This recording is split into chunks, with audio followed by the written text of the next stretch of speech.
શું કેવું, pen paper ઉઠાવવું પડે? તો કે ના. જો કઈ રીતે, તો આ છેલ્લી બે સંખ્યા આપણે છોડી દઈએ તો આગળ બચે છે 8.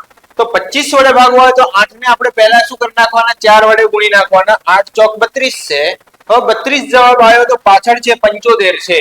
તો 75 આપેલા હોય તો 3 ઉમેરવાના, 25 આપેલા હોય તો 1 ઉમેરવાના, 50 આપેલા હોય તો 2 ઉમેરવાના અને 00 આપેલા હોય તો કશું જ ઉમેરવાનું નહીં. તો અહીંયા 8 ચોક 32 થયા, 32 માં 3 ઉમેરો એટલે કે 35, સીધો જ જવાબ. છેલ્લી બે આંકડે આપણે છોડી નાખીએ તો આના આપણે શું કરવાના છે, 4 ગણા કરવાના છે. શું કરવાના છે? 4 ગણા કરવાના છે. તો 17 ચોક 68 થશે, 50 છે એટલે આપણે કેટલા ઉમેરીશું? 2 ઉમેરીશું. તો 68 માં 2 ઉમેરો એટલે શું આવી જશે? 70 આવી જશે.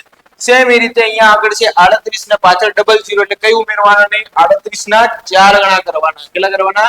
4 ગણા. તો 38 ના 4 ગણા એટલે કે એને ડબલ કરો 76, એના ડબલ કરો 152. સીધો જ જવાબ.